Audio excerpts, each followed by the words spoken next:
Hello everyone, Shivam संकल्प की इस ऑनलाइन क्लासेस में आप सभी का स्वागत है।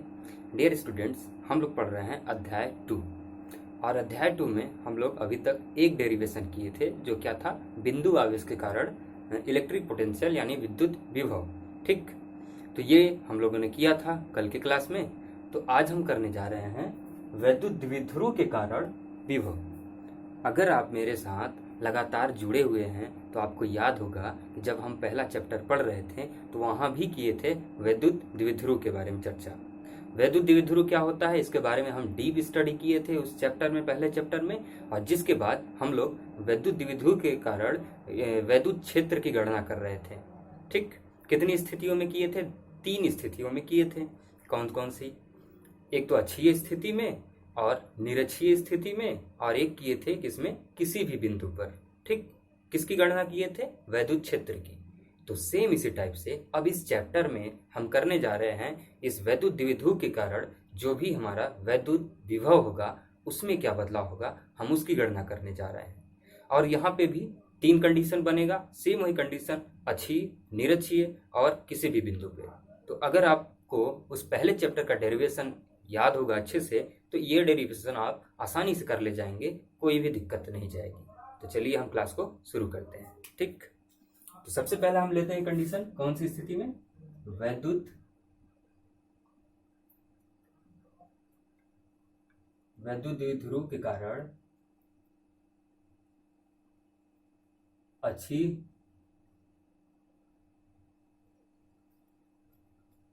स्थिति में विभव, इसकी बात करेंगे हम। किसके कारण? अक्षीय स्थिति में। वैद्युत द्विध्रुव को कहाँ रखा जाएगा? अक्षीय स्थिति में, यानी किसी लाइन पे रखा जाएगा और उसके कारण जो विभव होगा हम उसकी गणना करेंगे। ठीक, गणना कैसे करते हैं? सबसे पहले हम द्विध्रुव बनाएंगे और एक बिंदु लेंगे जहाँ पे हमको विभव ज्ञात करना होता है, और 2 आवेश होंगे। तो 2 आवेश के कारण अलग अलग विभव निकलेगा, और उन जब 2 विभव को हम आसानी से जब सिंपली ऐड कर देते हैं, जोड़ देते हैं, तब जाके हमें पूरा विभव निकल जाता है। तो यही चीज हम यहाँ पे करने वाले हैं। ठीक, तो चलिए हम डेरिवेशन को देखते हैं। और अगर एग्जाम में कैसे आएगा सवाल, तो एग्जाम में ऐसे ही आ जाएगा कि वैद्युत द्विध्रुव के कारण अच्छी स्थिति में आप वैद्युत विभव ज्ञात करें। ठीक, तो उसमें आपको डेरिवेशन करना पड़ेगा। तो चलिए देखते हैं। सबसे पहले तो वैद्युत द्विध्रुव बनाया जाए। वैद्युत द्विध्रुव कैसे बनाते हैं? वैद्युत द्विध्रुव के कारण कैसे होता है ये, हमें क्या लेना पड़ेगा? 2 आवेश लेना पड़ेगा। हम लोग इसकी परिभाषा पढ़े हुए हैं। यहाँ पे -q और ये +q। हमें पता है कि यहाँ से यहाँ तक की दूरी कितनी होती है? 2l होती है। यहाँ पे इसका कोई मिड पॉइंट है, अगर ये 2l है यानी ये l है और ये भी l है। इतनी चीज हमें पता है। और द्विध्रुव को हम p से डिनोट करते हैं, ये कितना होता है? 2ql होता है, ये भी हमें पता है। ठीक, अब हम क्या चाहते हैं कि हम कहीं एक दूर बिंदु है, जैसे हम उस बिंदु का नाम दिए m। हम इस बिंदु m पे हम गणना करना चाह रहे हैं क्या? विभव कितना होगा। ठीक, अब यहाँ से ये जो इसका ये वाला बिंदु है मिड पॉइंट, यहाँ से यहाँ तक की हम दूरी इसको मान लेते हैं कि ये वाला जो बिंदु है जहाँ पे हमें विभव ज्ञात करना है वो इसके द्विध्रुव के बिंदु से कहाँ कितना दूर है? r दूर है। ठीक, यहाँ तक कोई दिक्कत नहीं। अगर ये दूरी पूरी r है तो इतनी दूरी कितनी हो गई? अगर यहाँ से यहाँ तक l है, इस टोटल में से जब, यानी टोटल r है, r में से जब इतना दूरी हम हटा देंगे यानी -l कर देंगे तो हमें ये दूरी मिल जाएगी। यहाँ तक किसी को कोई दिक्कत नहीं? समझ में आया ना? सबसे पहले हम द्विध्रुव बनाए हैं, -q +q 2 चार्ज लिए, बीच में इसका सेंटर होगा, केंद्र होगा। यहाँ से यहाँ तक की l दूरी, यहाँ से यहाँ तक की l दूरी, या टोटल दूरी 2l यहाँ से यहाँ तक, और इसी केंद्र से यहाँ m तक की दूरी कितनी? r। ठीक, अब यहाँ तक टोटल r है, हम चाहते हैं इसकी दूरी, तो टोटल में से इतना हटा देंगे तो इतना हमें बच जाएगा। ठीक, अब हमें क्या करना है? विभव ज्ञात करना है। तो पहले क्या लिखेंगे? +q के कारण विभव। तो +q के कारण जो विभव निकलेगा हम उसको नाम दे देते हैं v1। इसकी बात कर रहे हैं, यहाँ से यहाँ तक की इस +q के कारण इस m पे जो विभव होगा वो ज्ञात कर रहे हैं। विभव का फार्मूला क्या होगा? विभव का फार्मूला 1/4πε0। ये +q के कारण है तो q, दूरी कितनी है? तो दूरी यहाँ पे कितनी है? दूरी ये वाला कितना है r माइनस एल, तो यहाँ लिख दीजिए r माइनस एल, हो गया। अब इसी टाइप से माइनस क्यू के कारण विभव, उसका आप नाम दे दीजिए V2। V2 कितना हो जाएगा 1/4 एप्सिलॉन नॉट, यहाँ पे Q की जगह पे माइनस क्यू आ गया और R माइनस एल। अब दूरी कितना लेंगे, अब दूरी यहाँ से यहाँ तक की लेंगे। अगर यहाँ तक R है तो ये वाला हिस्सा जोड़ेंगे L, तो कितना बन जाएगा दूरी R प्लस एल। कोई दिक्कत नहीं। यहाँ तक R है, हम यहाँ से पूरा चाहते हैं तो यहाँ से L जोड़ देंगे तभी ना इसकी दूरी टोटल निकलेगी। अब क्या करेंगे, हम सिंपली इस V को V निकालना चाहते हैं तो V1 प्लस V2 कर देते हैं। ठीक, V1 प्लस V2 आप जैसे ही करेंगे ये कितना हो जाएगा, V बराबर V1 कितना लाए हैं हम 1/4 epsilon not Q R minus L, plus का साइन।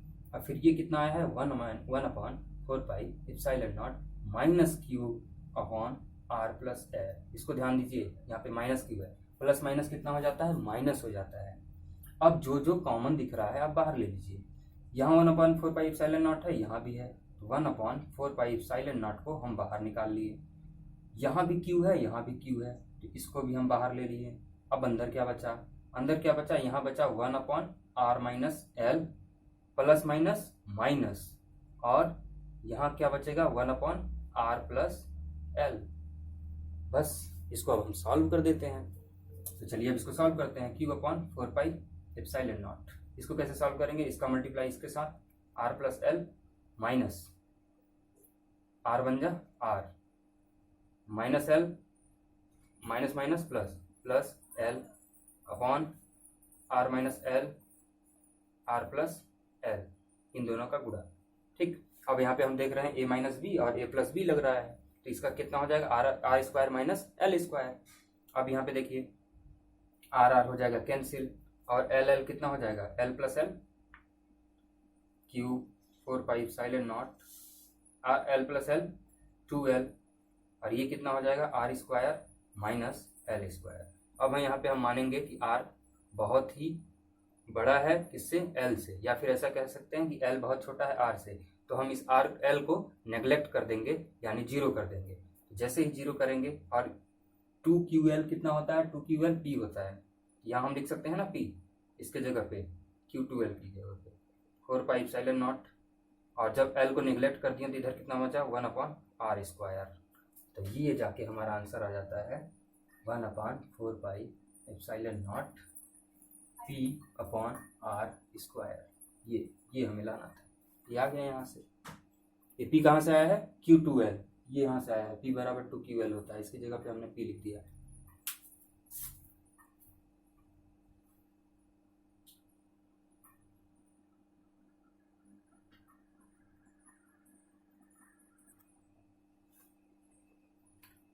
चलिए अब हम बात करते हैं कि वैद्युत द्विध्रुव के कारण निरक्षीय स्थिति में विभव कितना होगा। अभी हम लोगों ने अक्षीय स्थिति का डेरिवेशन किया था, और निरक्षीय स्थिति के लिए देखते हैं कि क्या होगा। तो सबसे पहले हमें निरक्षीय रेखा बनाना पड़ेगा। कैसे होता है निरक्षीय स्थिति में, द्विध्रुव बनाएंगे कैसे, ये माइनस क्यू, ये प्लस क्यू। निरक्षीय में क्या करते हैं कि इसके बीचों बीच एक लाइन हम बना देते हैं ऐसे।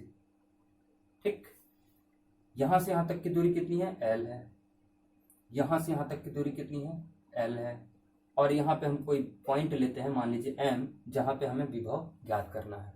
अब विभव ज्ञात करना है तो यहाँ से इस आवेश से यहाँ तक की दूरी हमें ज्ञात करनी होगी, यहाँ से इसकी दूरी ज्ञात करनी होगी, यहाँ से यहाँ तक की जितनी दूरी होगी उतनी ही दूरी इसकी भी होगी, ये दोनों बराबर होंगे। तो अगर हम मानते हैं कि ये दूरी x है, कहाँ से, यहाँ से यहाँ तक की, और ये दूरी भी x है, कहाँ से यहाँ तक की, और जो कि बराबर है। तो जब बराबर है तो हम क्या करेंगे, पहले हम माइनस क्यू के कारण लिखते हैं, माइनस क्यू के कारण विभव, माइनस क्यू के कारण विभव, या तो प्लस क्यू के कारण पहले लिख लीजिए। चलिए प्लस क्यू के कारण विभव, प्लस क्यू के कारण विभव, मान लीजिए V1 कितना हो जाएगा 1/4 एप्सिलॉन नॉट Q अपॉन दूरी कितनी, यहाँ से यहाँ तक की x है, x। अब माइनस क्यू के कारण विभव, इसको हम V2 मान लेते हैं। माइनस क्यू के कारण विभव कितना 1/4πε0 माइनस का क्यू, दूरी कितना है सेम है तो यहाँ भी आ जाएगा x।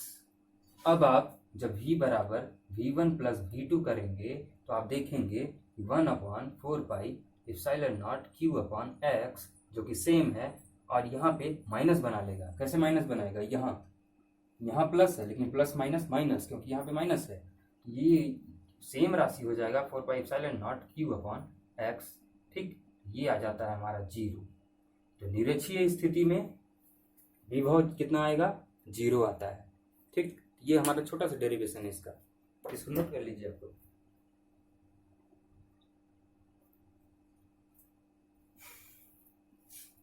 बिल्कुल छोटा सा है, कोई दिक्कत है नहीं, समझ में आ ही रहा होगा।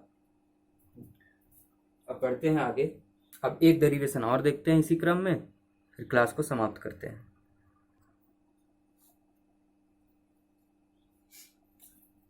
चलिए अब हम आखिरी डेरिवेशन देखते हैं। दो स्थितियों के लिए हम लोगों ने डिराइव कर लिया है।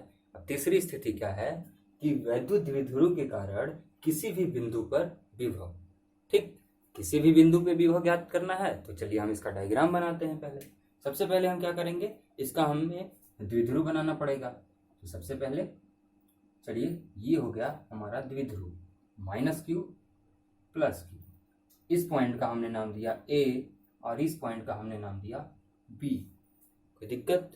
अब क्या किए, मान लीजिए कोई बिंदु यहाँ है जहाँ पे हमें विभव ज्ञात करना है और इस पॉइंट को हमने नाम दिया M। अब इसको आप यहाँ इस लाइन में लाइए। ऐसे जैसे ही इस लाइन में लाते हैं तो आप देख रहे हैं कि ये कुछ कोण बना रहा है। कितना बना रहा है, थीटा बना रहा है। ठीक, अब इसको इससे मिला दीजिए ये, और इसको इससे मिला दीजिए।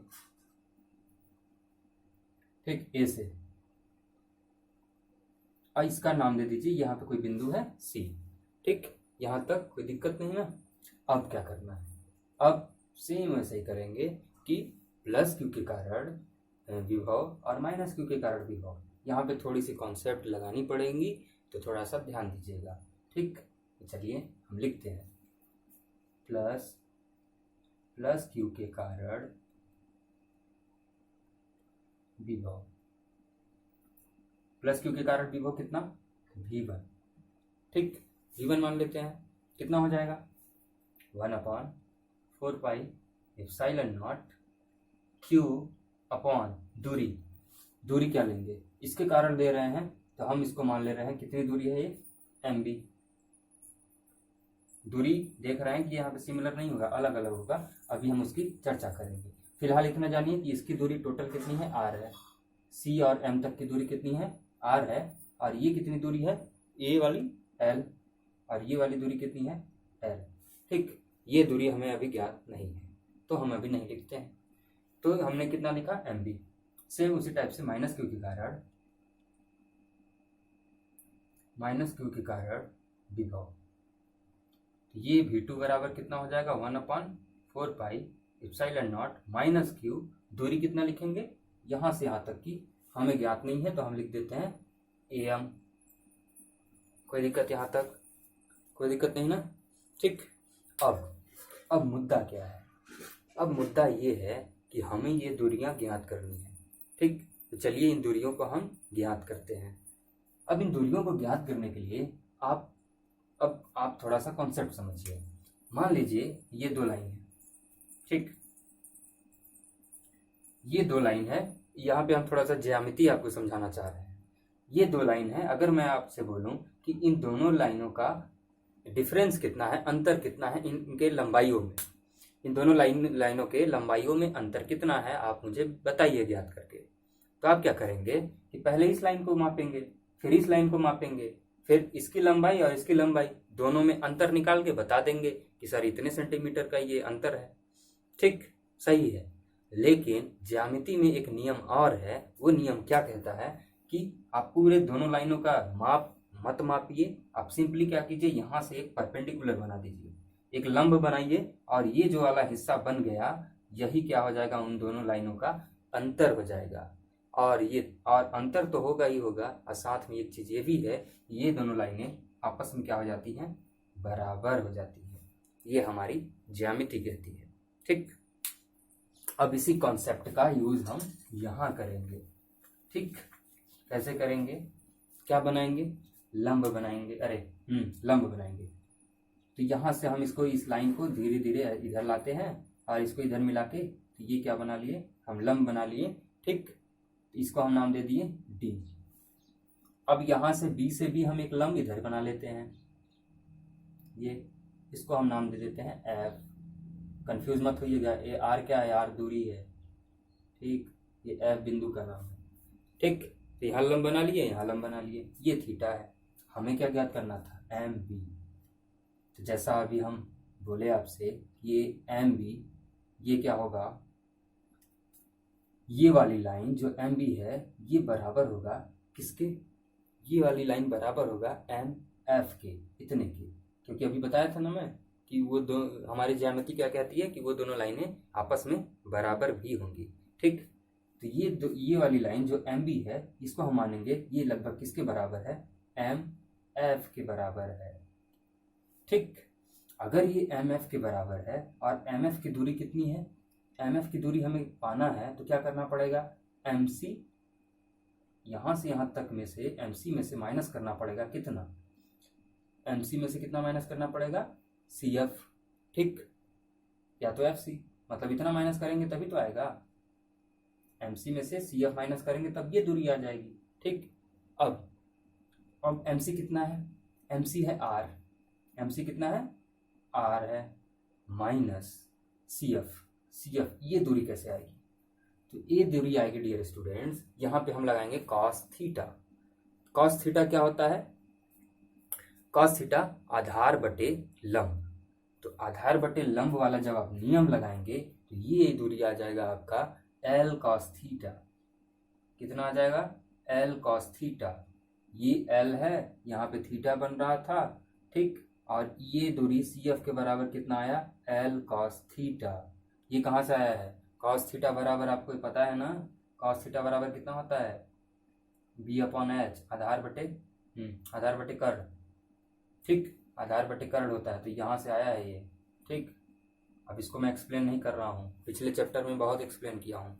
ठीक, अब देखिए, अब हम बात करेंगे इसकी दूरी ए एम। अब हमें ए एम भी तो चाहिए, ए एम चाहिए, तो ए एम को हम किसके बराबर मानेंगे, इतनी दूरी को हम यहाँ से यहाँ तक मानना पड़ेगा हमें, किसके बराबर, एम डी के बराबर। और एम डी हमें कैसे मिलेगा, M C plus C D करने से। ठीक, M C plus C D करने से, सी डी। एम सी कितना है हमारा, आर है, सी डी, ये दूरी कैसे आएगी, अगर ये थीटा है तो ये भी थीटा बनाएगा, तो कितना आ जाएगा ये, L cos theta. M B आ गया, ए एम आ गया, हमारे पास दूरियां आ गई। अब क्या करना है हमें, अब हमें सिंपली क्या करना है, ऐड करना है v1 प्लस v2। क्या क्या कॉमन है उसको बाहर निकाल लीजिए, q कॉमन है बाहर निकाल लिए, 4 पाई एप्सिलॉन नॉट कॉमन है दोनों में, बाहर निकाल लिए। अंदर क्या बचा, अंदर बचा 1 upon M B, 1 upon M B. M B कितना निकाले हैं हम, R minus L cos theta, और इसका माइनस साइन लगेगा यहाँ पे, क्योंकि यहाँ पे माइनस था तो यहाँ माइनस लगाएंगे, प्लस माइनस माइनस, तो ये अब 1 अपॉन ए एम कितना निकाले हैं, R plus L cos theta, R plus L cos theta. अब इसको सॉल्व कर दीजिए आसानी से, फिर खत्म, आंसर आ जाएगा हमारा। इसका मल्टीप्लाई इसके साथ कीजिए, R plus L cos theta, और इसका इसके साथ, तो minus R plus L cos theta, और ये दोनों का आपस में हो जाएगा मल्टीप्लीकेशन। क्या हो जाएगा, R square minus L square cos square theta. R यहाँ से हो जाएंगे कैंसिल, बचेगा क्या, 2l कॉस थीटा। ठीक, और ये कितना हो जाएगा हमारा, अगर हम इतनी राशि को जीरो बना दें, क्या कह के कि आर बहुत बड़ा है एल से, नेग्लेक्ट कर देंगे, इसको नेग्लेक्ट कर देंगे, तो हमारे पास क्या बचेगा, q upon 4 pi epsilon not, इधर से बचा एल और एल मिला के 2l कॉस थीटा, नीचे बचा आर का स्क्वायर। इतनी राशि को हम जीरो बना दिए। ठीक, अब 2l को हम क्या लिख सकते हैं, 2l को हम लिख सकते हैं, 2l³ को हम लिख सकते हैं p, और तो 1/4 पाई एप्सिलॉन नॉट 2l³ के जगह पे p cos theta upon r²। ये है हमारा डेरिवेशन का फार्मूला, किसके लिए, किसी भी बिंदु पर विभव। ठीक, आशा करता हूं कि आपको समझ में आया होगा। देख लीजिएगा आप लोग कितना आया है, कैसे आया है। एक बार ऐसा दिखाई नहीं दिया था तो मैं समझा दे रहा हूँ। देखिए यहाँ पे हम l को नेग्लेक्ट किए हैं, ठीक, तो 0 बन गया इतनी राशि, तो कट पिट के कितना आया, इधर से r² बचा, और 2l³ को हम p लिख सकते हैं तो p लिख दिए, और cos थीटा जैसा था वैसा, नीचे r² 1/4 ठीक।